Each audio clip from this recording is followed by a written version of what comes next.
Einen wunderschönen Start in den Tag wünsche ich dir. Ich hoffe, dir und deiner Familie geht es sehr, sehr gut. Ich möchte in diesem Video einmal auf die Hauptgründe darauf eingehen, wieso Menschen aus der Türkei und vermutlich aber auch aus anderen Auswanderungsländern wieder zurückkommen in ihre alte Heimat nach Deutschland oder eventuell auch in die Schweiz, Österreich oder wo du eben auch herkommst. Und ich möchte das Ganze ein bisschen chronologisch auch ein bisschen ordnen und ich möchte ein bisschen aus meiner Erfahrung erzählen, wie ich das Ganze empfunden habe, auch damals, und wie ich es aktuell auch empfinde, weil jeden Tag gefühlt bekomme ich irgendwelche Nachrichten von Menschen, die sagen, ich halte es nicht mehr aus, ich will hier weg, Deutschland ist so schön und hin und her und ja, wir haben den Fehler gemacht und hin und her. Damals, als wir 2021 ausgewandert sind, sind wir ja zuerst nach Paraguay, das muss man sich mal reinziehen, nach Südamerika, für die, die das nicht mitbekommen haben, und wir waren 5 Monate dort und haben versucht, das Bestmögliche daraus zu machen. Und da haben wir den ersten Fehler schon gemacht, da wir das Land nicht kannten, alles gepackt haben und alles auf eine Karte gesetzt haben und dementsprechend nach Paraguay geflogen sind. Aber ja, nach ein paar Wochen schon festgestellt haben, dass das für uns nichts ist. Also was lernen wir daraus? Ganz klare Geschichte, nicht alles auf eine Karte setzen und vor allen Dingen erstmal das Land bereisen, bevor man natürlich überhaupt den Gedanken hat, dorthin auszuwandern. Dann ging es weiter, wir sind in die Türkei. Und in der Türkei allerdings haben wir wirklich damals im Sommer 2021 einen richtigen Aufschwung erlebt. Wir haben so viele Menschen kennengelernt in Antalya, beziehungsweise dann auch, als wir dann speziell an der Waldorfschule hier in Alanya waren. Da haben wir so viele Eltern kennengelernt, die natürlich auch aus eventuell denselben Gründen teilweise auch ausgewandert sind, geflüchtet sind sozusagen von Deutschland und die dann erstmal sehr froh waren, dass sie hier in der Türkei sind und ihre Kinder an eine Waldorfschule bringen konnten, die ja, relativ entspannt war. Für viele im Nachhinein zu entspannt.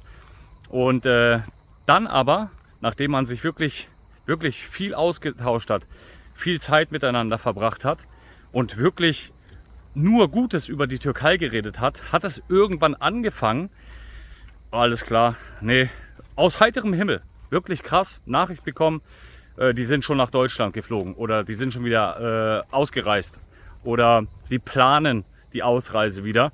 Also wirklich heftig. Und dann fragt man sich natürlich schon, welche Gründe hat das? Und natürlich, klar gibt es Gründe wie zum Beispiel, ich habe ja keine Immobilie gekauft und deswegen kann ich nur 3 Monate oder 6 Monate insgesamt im Jahr in der Türkei bleiben. Ja, ist schön und gut. Aber ich will hier mal auf wirklich konkrete Beispiele drauf eingehen, wie wir es erlebt haben, beziehungsweise auch teilweise aus eigener Erfahrung sprechen können. Und da ist einer der Hauptgründe hier in der Türkei und vielleicht auch in deinem Auswanderungsland, wenn du gerade da bist, die Langeweile. Wirklich als Grund, gerade wenn du Rentner bist, nichts mehr zu tun hast, dir keine Aufgaben mehr gibst und vor allen Dingen dann auf jeden Fall auch nur in den Tag hineinläufst, ohne einen gewissen Plan zu haben. Für die erste Zeit, wenn du in so ein Land kommst, ist das, denke ich, eine gute Entspannung und eine schöne Sache. Aber aus meinem Umfeld kann ich berichten, dass es gerade vor allen Dingen im Sommer, wenn Menschen in die Türkei kommen oder in andere heiße Regionen der Welt, dass das wirklich sehr krass ist. Sehr langweilig, sehr eintönig und da rede ich dann von einer Isolation. Also das ist wirklich, als ob man eine Krankheit hätte und sich freiwillig in Isolation, in Quarantäne begibt. Also wirklich krass. Und dementsprechend muss man kurz Schattenpause machen, Sonnenpause. Und dementsprechend kann das natürlich dann wirklich sehr, sehr langweilig werden. Also haben wir hier als einen Punkt die Langeweile. Und da sind eigentlich auch alle betroffen. Deswegen habe ich es oft gesagt, ich bin froh, dass ich was zu tun habe und meinen Ablauf, dementsprechend meinen Tag so planen kann. Ja? Was es als Lösung natürlich gibt, ganz klar, man kann natürlich dann sich Vereine anschließen. Vielleicht macht man irgendwie auch Treffs mit anderen Rentnern, mit anderen Menschen. Man connectet sich mit anderen gleichsprachigen Menschen. Es gibt ja so deutsche Treffs oder auch so ein Stammtisch oder sowas, was denke ich auch ganz gut ist für solche Menschen, die dann zumindest mal aus ihren eigenen 4 Wänden kommen. Weil ich denke, das hat natürlich dann auch körperlich und geistige Folgen mit sich, wenn du nur zu Hause hockst. Das Herz-Kreislauf-System natürlich auch runterfährt, du immer schwächer auch sozusagen wirst und dementsprechend natürlich auch eventuell mental Richtung Bore-out gehst, Richtung ich langweile mich zu Tode. Und deswegen denke ich, ist das eine gute Sache. Eine andere Lösung in dem Bezug ist natürlich, wie viele das machen, dass sie nur über die Winterzeit hierher kommen in die Türkei. Das bedeutet, sie sind überwiegend in Deutschland, allerdings über die Winterzeit kommen sie dann hierher. Oder sie timen das so, dass sie insgesamt 6 Monate im Jahr hier sind, in der Türkei oder in ihrem Wunsch-Auswanderungsland. Kann ja auch Spanien sein, bei Deutschen als Klassiker eigentlich. Überwiegend gehen die nach Spanien. Also das ist dann natürlich auch eine ganz klare Möglichkeit. Der weitere Grund, ja, vielleicht ist es auch oft eine Mischung bei den Menschen, ist einfach das Geld, die finanziellen Mittel. Ganz klare Geschichte. Das ist nämlich wirklich meiner Meinung nach einer der wichtigsten Gründe und Ursachen, wieso man das Land wieder verlässt.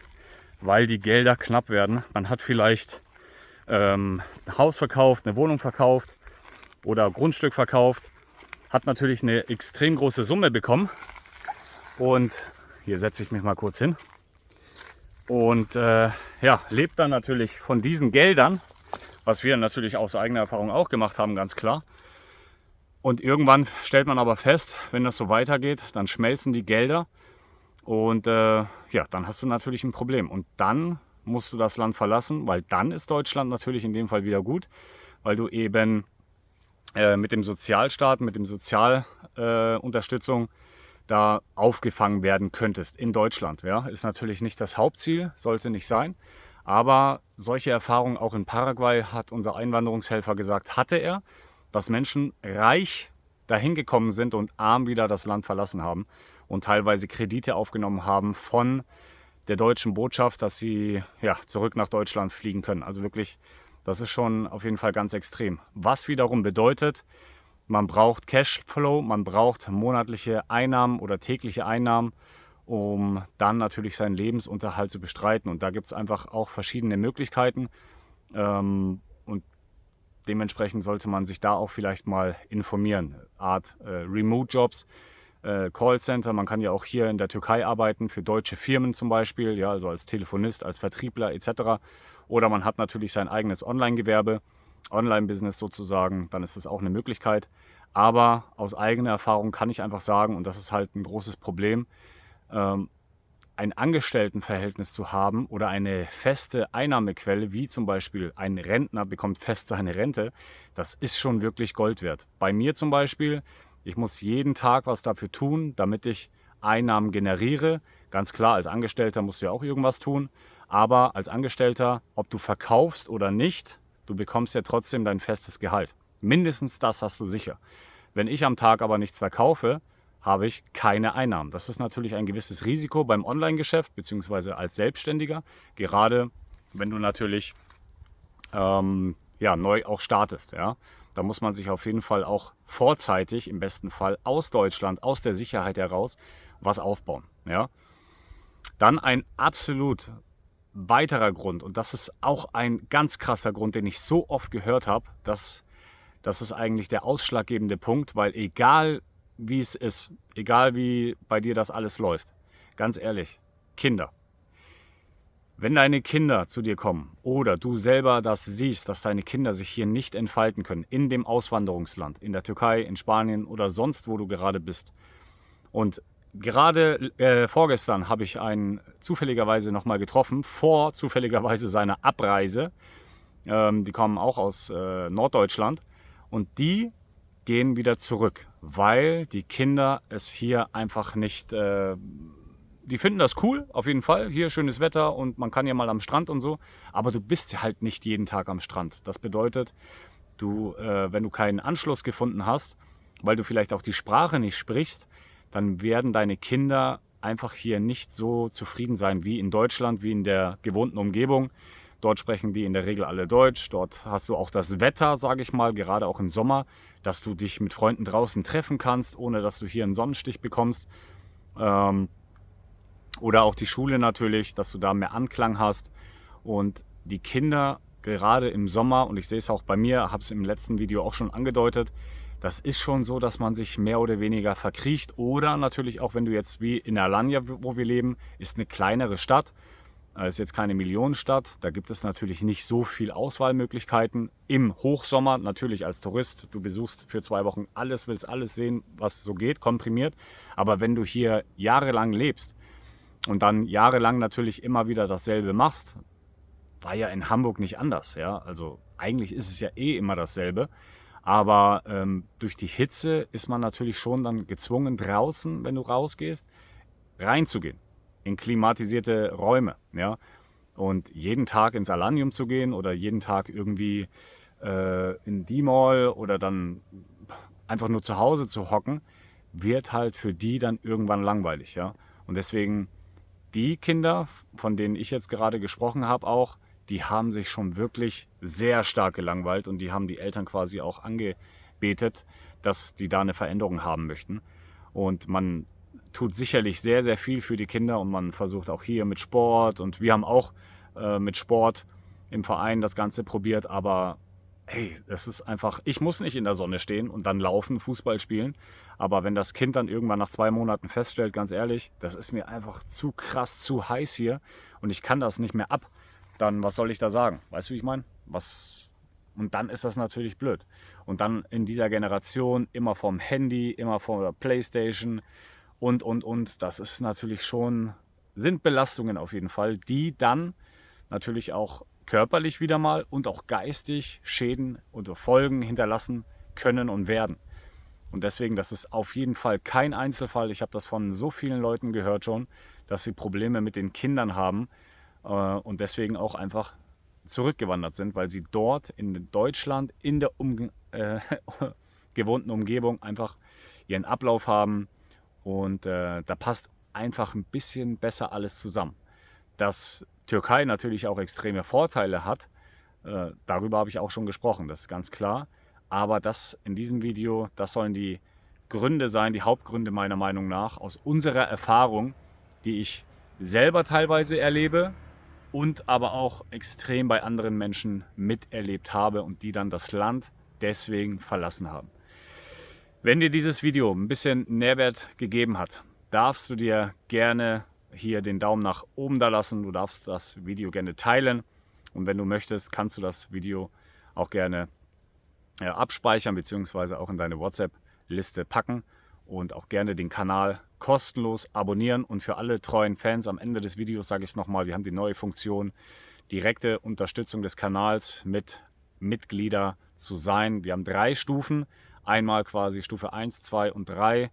Und auch hier betone ich ganz klar die 3. Stufe, das ultimative Mitglied, monatlich kündbar, ganz klare Geschichte.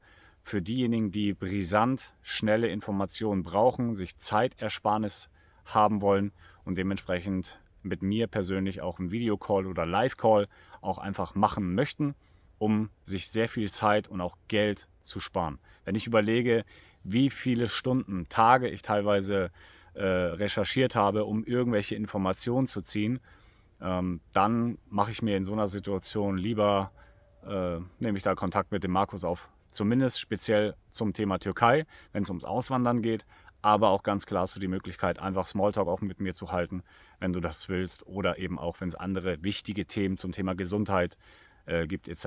Ja, da freue ich mich auf jeden Fall auch auf dein Feedback und vielen Dank, dass du bis hierher geschaut hast und ja, ich wünsche dir einen wunderschönen Tag. Bleib gesund und munter. Beste Grüße aus Alanya, dein Markus.